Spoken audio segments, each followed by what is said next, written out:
Blake Harrington didn't fall in love. She lost control. It began after the night on the auditorium steps.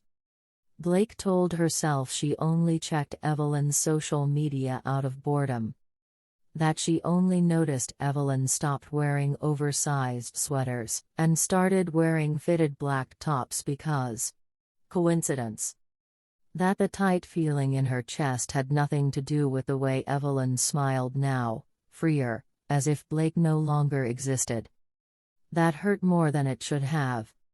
So Blake did what she always did when something frightened her. She sharpened her cruelty. "You look different," Blake said one afternoon in the studio, loud enough for others to hear. "Trying to look less obvious?" Evelyn didn't look up from her canvas. "No," she said calmly, "I stopped caring what you think."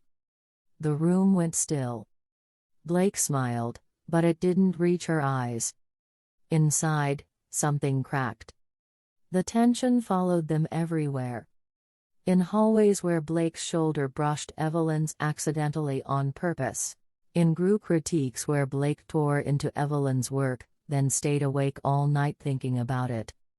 In the way Evelyn never reacted anymore. Indifference was worse than hatred.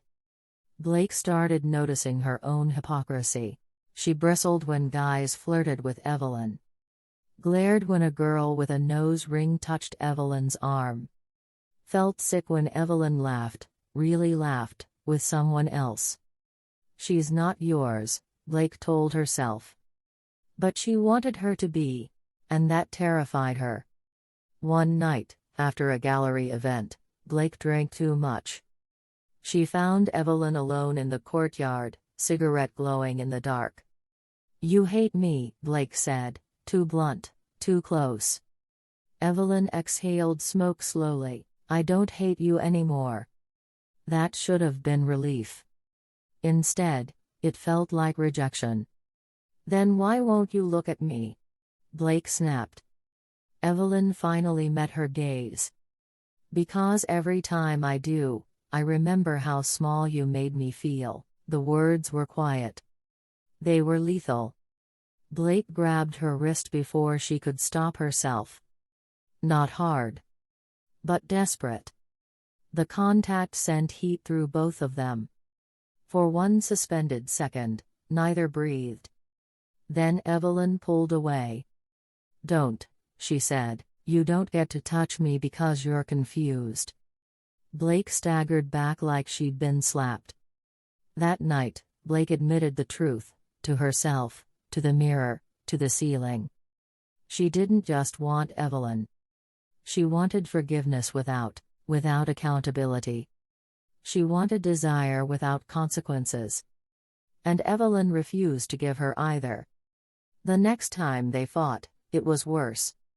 "You don't get to rewrite the past just because you're suddenly interested," Evelyn said, voice shaking with anger she'd kept buried too long. "You don't get to want me now." Blake's eyes burned.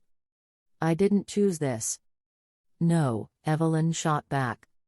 "You chose cruelty. Every day." Silence fell between them, heavy, final. The attraction didn't disappear. It curdled.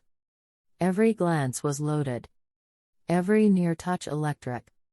Every room felt too small. They circled each other like enemies who knew each other's weaknesses too well. And when Blake finally whispered, "I think I'm in love with you," Evelyn didn't soften. She stepped closer. Close enough that Blake could feel her breath. "Then suffer quietly," she said. "Like I did." Love, in this story, was not a reward. It was a reckoning.